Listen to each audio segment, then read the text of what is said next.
Good morning dear students. तो आगे बढ़ते हैं। कल हमने जो लेक्चर कंसिडर किया था उसमें हम लोगों ने जो डबल स्लिट एक्सपेरिमेंट था, जिसके अंतर्गत हम लोगों ने पूरे इंटेंसिटी पैटर्न को फाइंड किया था, किस प्रकार का आपको ग्राफ मिल रहा था, उसको डिस्कस किया। इसके अलावा एक इम्पोर्टेंट टॉपिक था कंडीशन ऑफ मिसिंग ऑर्डर, जिसके अंतर्गत आपने क्या देखा कि जब आप इंटेंसिटी पैटर्न को प्राप्त करते हो तब जहां जहां पर आपको विवर्तन निम्निष्ठ, याद कीजिएगा, विवर्तन निम्निष्ठ जहां जहां पर मिलेगा वहां वहां पर व्यतिकरण उच्चिष्ट जो होगा वो लुप्त हो जाएगा। उसी को हमने क्या कहा था, कंडीशन ऑफ मिसिंग ऑर्डर। उसके लिए हम कुछ कंडीशंस फाइंड की थी हम लोगों ने, d upon e plus d equal to n upon m, ठीक है ना। वो कैसे फाइंड की थी आपको पूरा पता था। उससे रिलेटेड हमने न्यूमेरिकल भी देख लिया था। वेरी इंपॉर्टेंट है, एग्जाम में ये पूछा जाता है, न सिर्फ बीएससी के एग्जाम में, अभी तो कॉम्पिटिटिव एग्जाम जब भी आप दोगे तो उसमें अगर ये टॉपिक है तो ये क्वेश्चन आने की संभावना सबसे ज़्यादा होती है। तो वो टॉपिक पूरा हो गया और होपफुली आपको अच्छे समझ में आ गया होगा। और मैंने जैसा कि मैंने पहले ही बताया कि सिंगल स्लिट, डबल स्लिट और आज हम जिस टॉपिक को करेंगे वो है एन स्लिट। ये तीनों इंपॉर्टेंट डेरिवेशन है। 101%, मैं 100% भी नहीं कह रहा हूँ, 101% आपके बीएससी के एग्जाम में बड़ा क्वेश्चन इन तीनों में से एक आएगा ही आएगा, ठीक है ना। तो बहुत अच्छे से आप इसको कीजिए। मैंने पूरा ही डिटेल में एक एक चीज़ को लिख करके ही करवाया है, तो संभवतः आपकी कोई समस्या होगी नहीं। और उसके अलावा भी अगर कोई भी प्रकार की प्रॉब्लम हो तो आप कमेंट बॉक्स के थ्रू या जो व्हाट्सएप ग्रुप बने हुए हैं उस पर मैसेजिंग के थ्रू पूछ सकते हो। आपकी सभी समस्याओं का समाधान कर दिया जाएगा, ठीक है। तो आज हम हमारे नए टॉपिक के साथ आगे बढ़ते हैं, वो है diffraction due to N slit, ठीक है। अब वही बात थी, पहले आपके ऐसे एक सिंगल स्लिट थी, फिर आपने ऐसा पढ़ा ये डबल स्लिट। अब क्या होगा, ऐसी खूब सारी स्लिटें होगी ये इस तरह से, ये एक स्लिट, ये भी स्लिट, ये स्लिट। स्लिट का मतलब होता है स्मॉल ओपनिंग, ठीक है ना। ऐसी खूब सारी होगी। तो ये मैंने अरेंजमेंट बनाया, मैंने डायग्राम पहले से बना दिया है। आप इसको देखिए, मैं एक डायग्राम को एक्सप्लेन कर देता हूँ। वेरी इजी है, कोई दिक्कत नहीं है। ये आपका सोर्स है, ठीक है। चूंकि फ्रॉनहोफर डिफ्रैक्शन है तो आपका सोर्स और स्क्रीन क्या है, इस डिफ्रैक्शन उत्पन्न करने वाला जो है आपका स्मॉल ओपनिंग है, स्लिट्स है, इससे क्या है, असीमित दूरी पर है। तो आपको दोनों साइड क्या चाहिए, लेंस चाहिए। तो यहाँ से सोर्स से जैसे ही आपके वेव्स आगे बढ़ेगी तो जब वो स्लिट पर टकराएगी तो फिर इस प्रकार से आगे आपको ये पैटर्न मिलेगा। और जब इनमें सुपर इम्पोजिशन होगा तो पर्दे के किसी बिंदु P पर आपको क्या मिलेगा, परिणामी तीव्रता मिल जाएगी। अब इसका तरीका क्या होगा, इसका तरीका वेरी सिंपल है। डबल स्लिट में मैंने आपको क्या बताया था, डबल स्लिट में मैंने आपको देखो इस तरह से बताया था, ये आपकी डबल स्लिट थी तो तरंग यहाँ से खूब सारी निकलेगी। इन सभी तरंगों का परिणामी हमने क्या निकाला था, परिणामी आयाम R निकाला था। कैसे, एकल स्लिट का यूज करते हुए। उसी प्रकार से ये भी एक एकल स्लिट है एक तरह से, अगर इंडिविजुअली देखा जाए तो इससे भी इन सभी तरंगों का जो परिणामी होगा वो क्या होगा, R होगा। फिर हमने क्या किया कि ये R तो मिल रहा है एकल स्लिट के कारण, और जब ये R और ये R, यानी ये एक परिणामी तरंग और ये एक परिणामी तरंग एक माध्यम में आगे बढ़ रही है, तो इनमें भी क्या होगा, अध्यारोपण होगा, जिसके कारण से हमें एक तरह से व्यतिकरण प्रतिरूप प्राप्त हो रहा है, ठीक है ना। क्योंकि आप जानते हो अगर दो बिंदु स्रोत हैं, ठीक है ना, दो बिंदु स्रोत जिनके तरंगों को y1 y2 लिखते हैं, तो उनका परिणामी क्या हो जाएगा, अध्यारोपण के सिद्धांत के द्वारा y = y1 + y2 होता है। तो ये हम लोग सीख चुके हैं। ठीक उसी क्रम में हम आगे बढ़ेंगे। वहां पर 2 थी, यहाँ पर n है, यानी इसका भी R है, इसका भी R है, इसका भी R, ये सब R है, n R है, ठीक है ना, इस प्रकार से। तो ये सभी R परिणामी आयाम की तरंगे जब आगे बढ़ेगी तो इनमें भी क्या होगा, अध्यारोपण होगा। और उसके अध्यारोपण को हम क्या लिखेंगे, उसको जो रिजल्टेंट सॉल्व करेंगे वही हमारे लिए क्या होगा, diffraction pattern due to N slit. तो बहुत इत्मीनान से आप ध्यान से इसको देखिए, मैं ये सारा कुछ लिख देता हूँ। समझ में आ गया आपको, कुछ नहीं है, एकल स्लिट और एन एकल स्लिट है, उनके कारण आपको रिजल्टेंट लिखना है, बस बिल्कुल सिंपल है, कोई दिक्कत नहीं है। अब इस डायग्राम को आराम से एक बार देख लीजिए, बना लीजिए, ठीक है ना, स्क्रीनशॉट ले लीजिए, कोई दिक्कत नहीं होने वाली आपको। अब देखिए, तो ये जो है मैं यहां क्या लिखूंगा,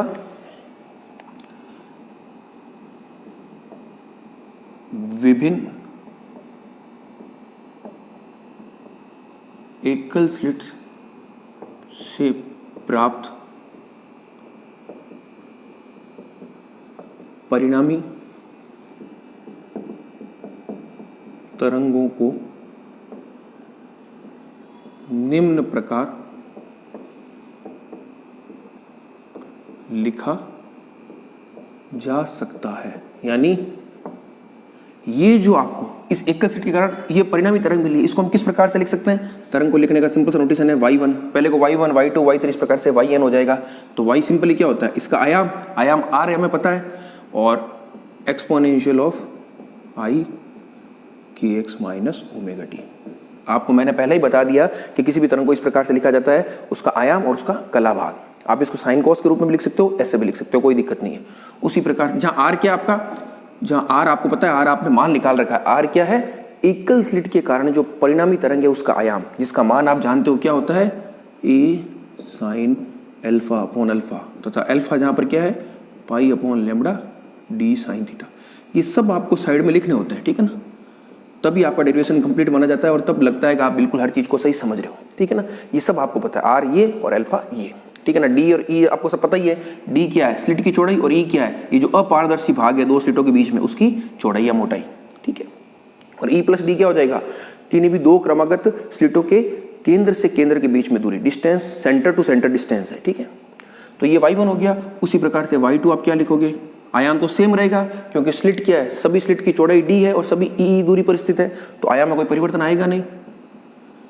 exponential of iota kx minus omega t minus phi. ये फाई क्या है? ये फाई है इन दोनों तरंगों में कलांतर। ये देखिए, जैसे आपको पता है ये r1 ऐसे जा रही है, स्लिट के हिसाब से देख लीजिए, और ये r है, ये भी r है, इसको आप मान लो y1 कह रहे हो, इसको y2 कह रहे हो, तो इनमें कलांतर होगा कि नहीं होगा? क्यों होगा? क्योंकि ये इतना इसमें क्या है, पथांतर है, आपको पता ही है, इतना इसमें पथांतर है, तो इस पथांतर के करस्पॉन्डिंग क्या होगा? कलांतर होगा, जिसको हम क्या कह रहे हैं? फाई कह रहे हैं।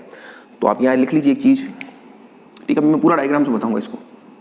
तो y2 यहाँ भी आप लिख लीजिए, जहां फाई क्या है? क्रमागत तरंगों में कलांतर। अब इन सब का मान निकालेंगे, ठीक है। उसी प्रकार से y3 क्या हो जाएगा? r exponential of i kx minus omega t minus 2 phi, ठीक है ना। 2 फाई क्या हो जाएगा? इसके इसके बीच में फाई डिफरेंस है, तो इसके बीच में भी देखो फाई है, क्योंकि फाई मैंने क्या लिखा है? क्रमागत तरंगों में कलांतर है। पहली दूसरी क्रमागत है जिसमें फाई का अंतर है, दूसरी तीसरी क्रमागत इसमें भी फाई का ही अंतर है, क्योंकि 2 फाई और फाई का डिफरेंस कितना होगा? फाई होगा। उसी प्रकार से आप y4 लिखोगे तो यहाँ 3 फाई आ जाएगा। तो इसी प्रकार से अगर मैं yn लिखता हूँ तो वो क्या हो जाएगा? r exponential of iota kx minus omega T, और ये हो जाएगा माइनस n माइनस 1 फाई, ठीक है। तो ये इस प्रकार से, तो ये आपने क्या लिख दिया? विभिन्न एकल स्लिट से प्राप्त परिणामी तरंगों को निम्न प्रकार लिखा जा सकता है, y1, y2, y3 और yn। तो ये सारी तरंगें क्या मिल गई आपको? ये मिल गई, ये y1 है, ये y2 है, y3, y4, इस प्रकार से ये yn, ठीक है। जहां पर आपको पता चल गया r क्या है, ये रहा, फाई क्या है, क्रमागत तरंगों में कलांतर। तो अब सबसे पहला काम करते हैं हम। अगला काम आपका क्या होगा कि आपको जब ये सारी तरंगें मिल गई तो इनके परिणामी को आप कैसे लिखोगे?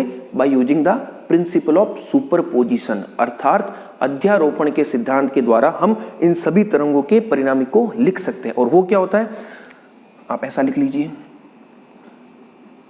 अतः परिणामी क्या हो जाएगा? Capital Y equal to summation n equal to 1 to n yn।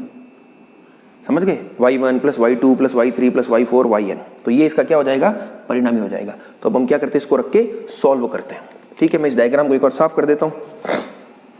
आपको समझ में आ गया? बिल्कुल आराम से इसको नोट कर लीजिए आप एक एक चीज को। अब परिणामी को सॉल्व करने से पहले फाई का मान हम एक बार निकाल लेते हैं, ठीक है ना, ताकि आपको कोई दिक्कत नहीं हो। तो देखिए फाई का मान कैसे निकालेंगे हम। ये सपोज कीजिए आपकी एक स्लिट है और ये भी एक स्लिट है। ये इधर क्या है? y1 है, और ये इधर क्या है? y2 है। तो इनका कलांतर आप कैसे लिखोगे? पहले पथांतर निकालेंगे। पथांतर का सिंपल सा तरीका है, ये आप क्या करोगे? यहाँ पर एक लंब ड्रॉ करोगे। तो ये जो डिस्टेंस है आपकी, ये वाली, ये डिस्टेंस क्या है? इन दोनों के बीच क्या है? पथांतर। क्योंकि इसके बाद तो क्या दोनों तरंगें एक साथ आगे बढ़ रही है, ये क्या है? पथ में अंतर है। तो डेल्टा का मान कैसे निकालोगे? ये आपको पता है, बिल्कुल इजी काम है। ये थीटा है तो ये थीटा, तो ये भी थीटा, और ये जो डिस्टेंस है आपकी सेंटर टू सेंटर, ये कितनी है? E plus D. तो ये निकालना है, तो ये लंब बटा कर्ण। तो लंब बटा कर्ण क्या होता है? Sign theta. तो डेल्टा इजिकल टू क्या हो जाएगा? E plus d sine theta. ये क्या होगा? E plus d sine theta. तो फाई क्या हो जाएगा? 2 pi upon lambda E plus d sine theta. तो ये भी आप नोट कर लीजिए कि दो क्रमागत तरंगों में कलांतर। और क्रमागत तरंगें कौन सी? ये तरंगें कौन सी है? ये वो तरंगें हैं जो एकल स्लिट के कारण परिणामी के रूप में आपको प्राप्त हो रही है, यानी y1, y2, y3, उनके बीच कलांतर क्या है? ये है आपका phi, 2 pi upon lambda E plus d sine theta. तो इसको भी आप नोट कर लीजिए, ठीक है। तो चलो नोट कर लिया, तो हम आगे बढ़ते हैं। मैं इसको एक बार साफ कर देता हूँ, आराम से आप नोट कर लो। बहुत एकदम क्लियर कट डायग्राम बनाना। इस फाई को मैं एक बार यहाँ साइड में लिख देता हूँ ताकि काम आ जाएगा। Phi is equal to 2 pi lambda e plus d sine theta. ठीक है, चलो बढ़ते हैं आगे। अब हम क्या करते हैं, परिणामी निकालते हैं। तो ये लीजिए, परिणामी का आप कैसे लिखोगे, y is equal to y1 plus y2 plus y3, y1 plus y2 plus y3 और इसी प्रकार से yn। तो इसका मान लिख दीजिए आप r exponential of i kx minus omega t plus r exponential of i kx minus omega t minus phi, फिर उसी प्रकार से r exponential of i kx minus omega t minus n minus 1 phi. ठीक है, तो बस अब इसमें क्या होगा, ये पहला पद कॉमन आ जाएगा। ये वही है जो हमने एकल स्लिट में सबसे पहले कर लिया था। वहां पर आपके क्या था, ये r की जगह वहां a बाई n था, a बाई n था, a बाई n था, सेम वही है। अब रिजल्ट भी वही आएगा, देखना। ठीक है ना, ठीक है, अंदर बचेगा 1 plus exponential of minus i phi plus exponential of minus 2i phi plus exponential of minus n minus 1 phi. ठीक है, तो अब इसके रिजल्टेंट को आप कैसे लिखोगे, r is equal to e exponential of i kx minus omega t. ये क्या है, ये आपकी है n पदों वाली गुणोत्तर श्रेणी। ठीक है ना, द ज्योमेट्रिकल, या आप ऐसा कह सकते हो जीपी है, एक प्रकार की ज्योमेट्रिकल प्रोग्रेशन है जिसमें पद क्या है, n है, सीमित पद है। तो उसके लिए योग का सूत्र क्या होता है, 1 माइनस आर की power n upon 1 minus r. ये आपको मैं पहले ही बता चुका हूँ। अगर मान लो n पद हो तो ये इसका फॉर्मूला होता है। ठीक है ना, सीमित पदों के लिए। और r क्या है, r कहलाता है आपका कॉमन रेशियो या सार्व अनुपात। उसका मान क्या है, exponential of minus iota phi. तो ये लीजिए, इसका मान क्या आएगा, 1 minus exponential of minus i n phi, क्योंकि n आपका क्या है, n यानी ये n क्या होता है, पदों की संख्या जिसमें टोटल पद कितने हैं, कैपिटल n है, याद रखिए। n माइनस 1 नहीं है, पद तो n है। और 1 minus exponential of minus i phi. ठीक है, क्योंकि आ रही है। अब इसको सोल्व करने का यही तरीका है, exponential of minus n phi by 2 plus का कॉमन लोगे, नीचे भी कॉमन लोगे। ठीक है ना, वो पूरा आपको पता है, मैं इसको पूरा लिख करके करने वाला हूँ नहीं यहाँ पर। जो ये सेम जो मान होगा, ये आप एकल स्लिट से रेफर कर लीजिए। एकल स्लिट में सेम इसी प्रकार का आया था, तो उसका रिजल्टेंट क्या आया था, उसको मैं सीधा ही लिख रहा हूँ। ठीक है ना, मैं ये मान के चल रहा हूँ कि ये आपको आता है, नहीं आता है तो आप बिल्कुल लीजिए, एकल स्लिट वाले में तुरंत चले जाइए। ये सेम पद है, इसको हमने कैसे सोल्व किया वहाँ पर मैंने पूरा बता रखा है। तो ये लीजिए, इसको हमने क्या लिखा था, इसको हमने लिख दिया था sine n phi by 2 upon sine phi by 2, और यहाँ पर आपके आ गया था exponential of minus n minus 1 phi by 2, इस प्रकार से आया था। ठीक है, तो फिर इसको आपने क्या लिख दिया था, ये r sine n phi by 2 upon sine phi by 2, और ये हो गया आपका exponential of iota kx minus omega t minus n minus 1 phi by 2। ठीक है, ये बिल्कुल सिंपल है। चलो इसको थोड़ा यहाँ से रफ कर देते हैं। कोई ज़्यादा डिफिकल्ट नहीं है, जैसा कि मैंने पहले ही बताया था। अगर आपने एकल स्लिट को ढंग से समझ लिया है तो उसके बाद तो सिंपल मैथमेटिक्स है। ठीक है ना, मतलब एक्सप्रेशन को फाइंड करने में कोई दिक्कत नहीं होगी। उसके बाद उसका जो पैटर्न है उसको हमें ढंग से समझना होगा। तो आप आराम से नोट कर लीजिए इसको। मैं इसको एक बार और थोड़ा स्पष्ट लिख देता हूँ। y is equal to r sine n phi by 2 upon sine phi by 2 exponential of iota kx minus omega t minus, इसको मैं कह दूंगा डेल्टा। कुछ डेल्टा क्या है, परिणामी कला है। और एक काम कर लीजिए, इसको आप ये जो पूरा, ये भी आयाम का भाग है। ठीक है ना, इस पूरे आयाम को मैं आर डैश कह देता हूँ। R dash is equal to exponential of i kx minus omega t minus delta. ये आपके आ गया परिणामी तरंग का आयाम, परिणामी तरंग का विस्थापन y, जहाँ r dash is equal to क्या आपका, r sine n phi by 2 upon sine phi by 2। ठीक है, जिसको आप क्या कहोगे, परिणामी आयाम। और आपका डेल्टा क्या है, n-1 5/2, ये है परिणामी कला। तो ये आपका रिजल्टेंट एक्सप्रेशन हो गया, ठीक है।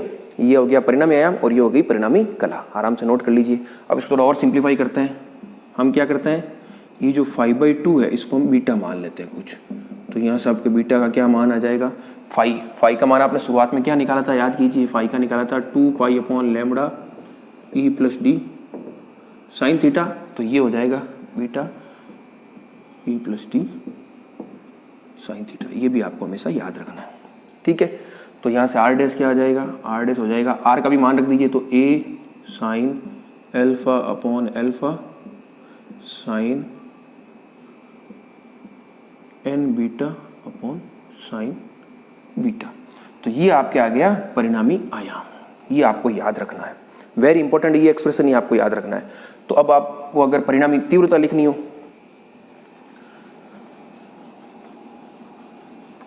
बहुत इजी है, आप आराम से डेरिवेशन को देख लीजिए। क्योंकि मैं पूरा बोर्ड पर एक एक शब्द एक एक चीज़ लिख रहा हूँ तो आपको कोई समस्या होगी नहीं। और यहाँ पर एक बहुत बड़ा आराम है, क्लासरूम की तरह फीलिंग इसलिए हो सकती है क्योंकि वीडियो को पॉज कीजिए, आराम से देख लीजिए, जहाँ भी दिक्कत हो वो आराम से आप रुक करके देख लीजिए, ठीक है ना। अतः पर्दे के बिंदु P पर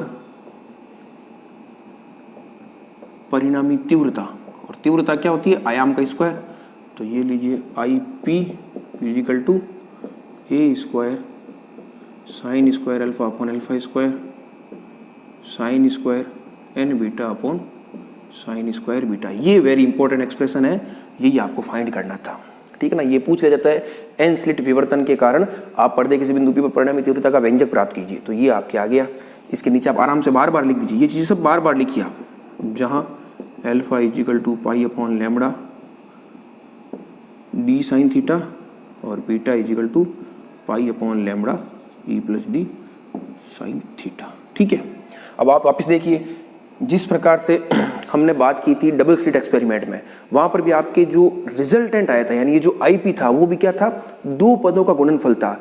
एक पद तो आ रहा था एकल स्लिट के कारण विवर्तन से, और दूसरा आ रहा था कि अगर मान लो कोई दो बिंदु स्रोत है, ठीक है ना, और उनमें जब अध्यारोपण होगा तो जो आपके व्यतिकरण प्रतिरूप आता है उसके कारण से आया था। तो यहाँ भी सेम यही है, ये जो पद है इस पद को आप क्या कहोगे, विवर्तन पद। क्या कहोगे, विवर्तन पद।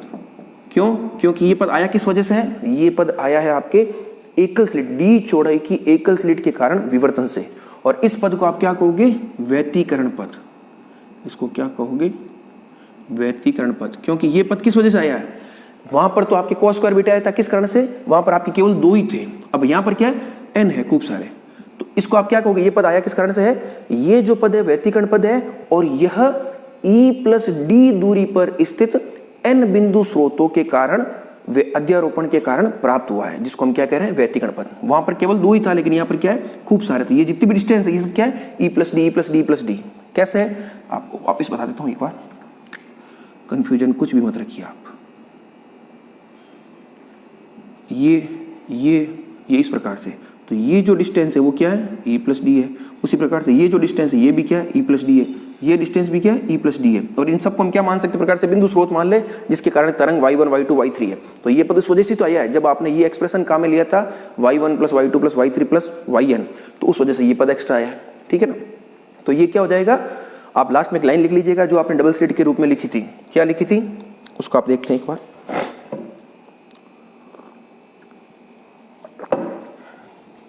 तो आपने वहां पर क्या लिखा था कि ये जो पद है वो दो पदों का गुणनफल है। एक तो साइन स्क्वायर α/α² जो कि डी चौड़ाई की एकल स्लिट के विवर्तन प्रतिरूप के कारण प्राप्त होता है, और द्वितीय पद साइन स्क्वायर n बीटा/sin² बीटा, यह E + d दूरी पर स्थित n बिंदु स्रोतों में के मध्य, n बिंदु स्रोतों से प्राप्त तरंगों के मध्य अध्यारोपण के कारण प्राप्त व्यतिकरण प्रतिरूप से आता है। तो इस प्रकार से आप लिख सकते हो। तो इस लेक्चर में हम इसको बड़ा नहीं करेंगे। इस लेक्चर में हम लोगों ने n स्लिट के कारण जो आपको रिजल्टेंट इंटेंसिटी मिलती है उसके एक्सप्रेशन को हम लोगों ने फाइंड कर लिया।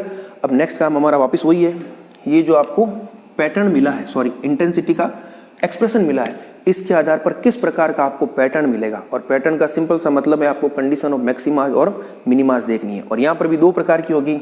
विवर्तन के लिए मैक्सिमा मिनिमा की कंडीशन वो तो सेम वही रहेगी जो एकल स्लिट के कारण है, हमें चेक करनी है व्यतिकरण के कारण मैक्सिमा और मिनिमा की कंडीशन। और यहाँ पर भी आपको कुछ विशिष्ट प्रकार का एक ग्राफ मिलेगा, उसको भी आपको ढंग से समझना है। तो उसको हम नेक्स्ट लेक्चर में करेंगे ताकि हमारा लेक्चर बड़ा ना हो। Thank you.